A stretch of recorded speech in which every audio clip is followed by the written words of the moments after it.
In a market ruled by multinational giants, HUL, Colgate, Nestle, one brand came from the heart of Haridwar and shook the very foundation of India's FMCG industry. No celebrity endorsements, no glossy TV ads, just one saffron-clad yogi, a dose of nationalism, and the ancient power of Ayurveda. This is the story of how Baba Ramdev created a Desi tsunami, Patanjali. By 2016, Patanjali had grown so fast that it was being called the fastest growing FMCG brand in India. It went from 500 crore rupees in revenue to over 10,000 crore rupees in just a few years, without Bollywood, without IPL, and without flashy campaigns. So how did Baba Ramdev pull off this marketing miracle? And what psychological levers did he master so well? To understand Patanjali's rise, we must start with Baba Ramdev, not the businessman, but the yogi.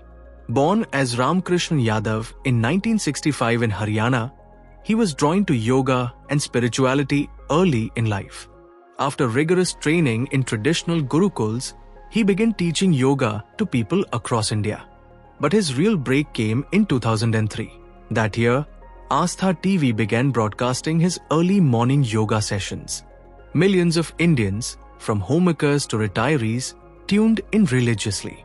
He became a household name not because of marketing, but because of value. He wasn't just selling yoga, he was selling hope. Health without chemicals, fitness without gyms.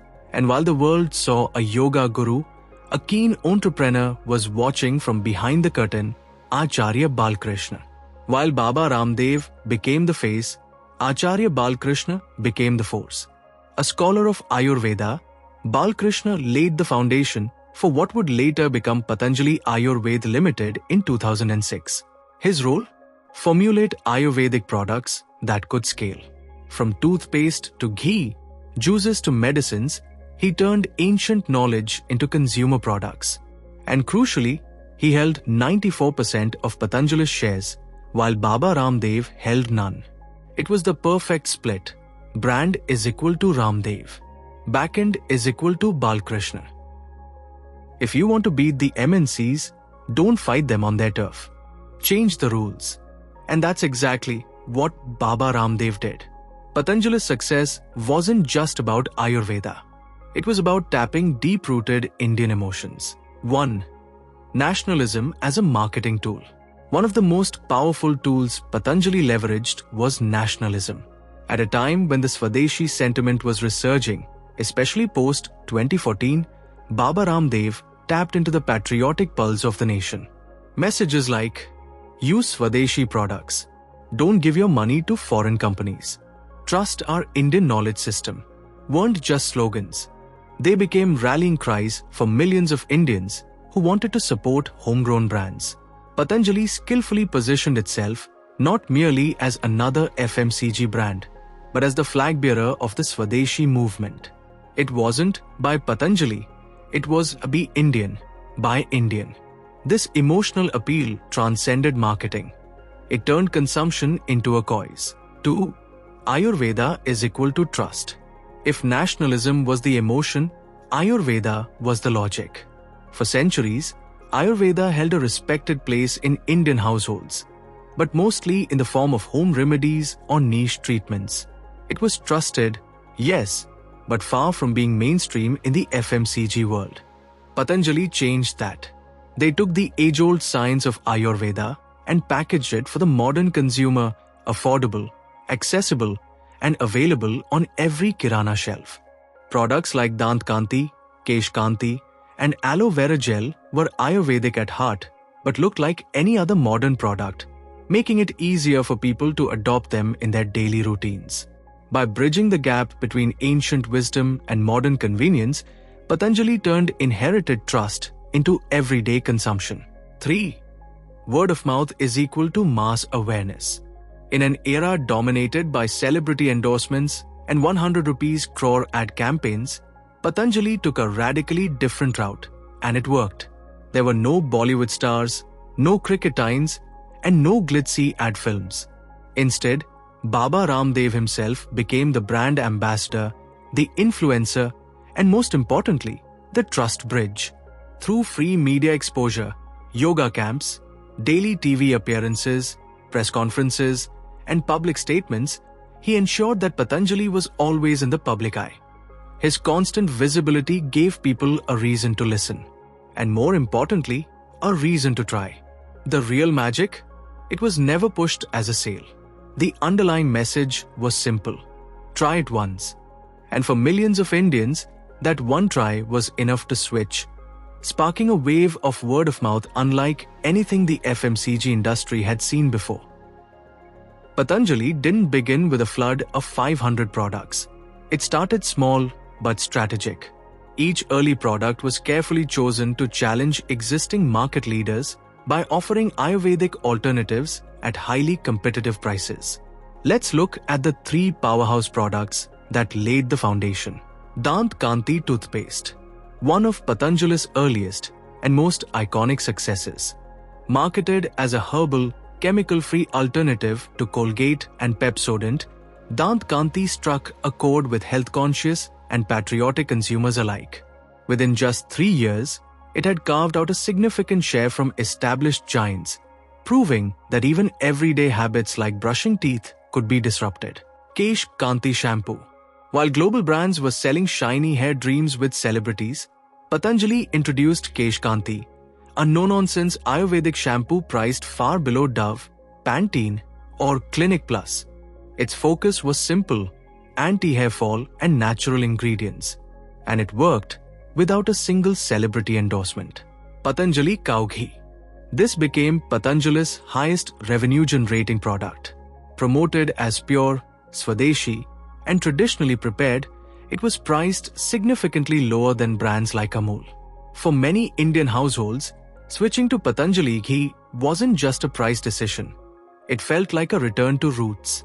By 2015, Patanjali had expanded its reach across nearly every major FMCG category, from cosmetics and personal care to packaged foods, Ayurvedic medicines, and even cleaning supplies. But the real disruption came from its pricing strategy, 20% to 30% cheaper than most competitors across the board. What surprised many industry veterans, though, was that despite the aggressive pricing, product quality was largely decent, good enough for consumers to not just try once, but stay loyal. While most emerging brands in India were going digital first, focusing on urban e-commerce and online visibility, Patanjali chose a very different and very powerful path. They went all in on the ground. Instead of relying solely on traditional Ayurvedic stores, Patanjali executed a multi-layered distribution strategy that blanketed the country. 1. Own retail outlets. They launched thousands of Patanjali Chikitsalayas, clinics that doubled as product stores, blending Ayurveda consultation with retail. 2. General Kirana stores. They aggressively penetrated local mom-and-pop shops, ensuring that even small villages stocked their products on the shelves. 3. Modern retail chains. Patanjali entered major chains like Big Bazaar, Reliance Fresh, and D-Mart, putting their brands side by side with the biggest FMCG names. 4. E-commerce and online marketplaces. They eventually launched their own online store, followed by listings on platforms like Amazon and Flipkart, reaching tech-savvy consumers without losing sight of Bharat. By 2016, this hyper-aggressive approach had given Patanjali a presence in over 3 lakh retail outlets across India. But the real genius? While most startups fought for attention in India's metros, Patanjali went deep into Bharat, rural India, and small towns, where trust in Ayurveda was strong and price sensitivity was high. And they didn't just show up there, they dominated. It was an old-school ground game in a digital age, and they played it better than anyone. Here's the twist in Patanjali's marketing playbook. While most brands poured crores into celebrity endorsements and big-budget TV ads, Patanjali spent almost nothing and still became a household name. So how did they stay in the spotlight? The answer lies in the power of visibility without advertising. Baba Ramdev's daily yoga camps became a staple of Indian morning television. His sessions aired on channels like Astha TV, drawing millions of viewers across the country, especially homemakers, retirees, and health seekers. His frequent and often controversial public statements kept him in the headlines and made him a favorite guest on news debates and panel discussions. News channels loved him. He brought TRPs. And every time Ramdev spoke, Patanjali products were indirectly promoted simply through association. The result? Massive brand recall, without a single rupee spent on celebrity ads or IPL sponsorships. In fact, in 2015 alone, industry estimates suggested that Patanjali received over 500 crore rupees worth of free media coverage, a marketing miracle in itself. This wasn't luck. It was earned attention, not bought visibility, and it worked brilliantly. For years, the big players, Colgate, HUL, Dabur, watched from the sidelines. But by the time Patanjali's influence became impossible to overlook, the market had already shifted. Colgate introduced its own Ayurvedic toothpaste variants, hoping to win back customers who had switched to Dant Kanti. Hindustan Unilever launched an entire brand, Ayush, aimed at the Ayurvedic segment, directly targeting Patanjali's growing base. Dabur, already rooted in Ayurveda, began doubling down, amplifying its branding and widening its product portfolio to fight the Patanjali wave. But by then, it was too late. Patanjali had already captured the first mover advantage, not just in terms of products, but in positioning. They weren't merely selling toothpaste, shampoo, or ghee. They were selling identity, a feeling of pride, a belief in Swadeshi, a return to roots. By 2017, Patanjali reported a staggering 10,500 crore rupees in revenue, surpassing Imami and Himalaya, and even overtaking Dabur in key categories. From virtually unknown to unavoidable in less than 5 years, Patanjali had rewritten the rules of the Indian FMCG game. No success story is without its stumbles, and by 2018 to 2019, Patanjali began to feel the weight of its own rapid rise. What once looked like unstoppable momentum started to slow down, revealing a few critical missteps. Inconsistent product quality. As production scaled, maintaining quality became a challenge. Consumers began reporting issues, leaking bottles, poor packaging, and off-tasting food products. The trust Patanjali had built was now at risk. Overexpansion. In its rush to dominate every aisle, Patanjali launched hundreds of SKUs across categories, from cosmetics to energy bars. But many of these products lacked focus or market fit, leading to clutter and confusion. Not everything clicked. Not every idea was gold. Products like Patanjali noodles and solar panels failed to resonate. The brand had stretched too far beyond its Ayurvedic roots. Competition strikes back. Global and Indian rivals weren't sitting idle. Companies like HUL, Colgate, and Dabur closed the pricing gap and launched their own Ayurvedic-inspired lines, fighting Patanjali on its own turf. The result? After years of explosive growth, sales plateaued. In some years, revenues even declined, showing that the wave Patanjali had created was starting to flatten. It was a reality check and a reminder that even the most disruptive brands need course correction. You can't write off a brand with roots this deep, and Patanjali proved just that.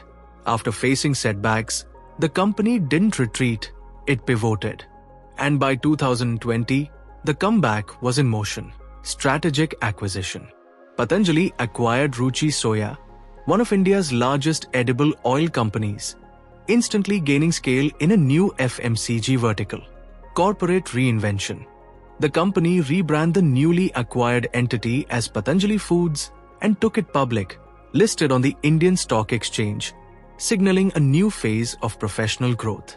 Digital acceleration.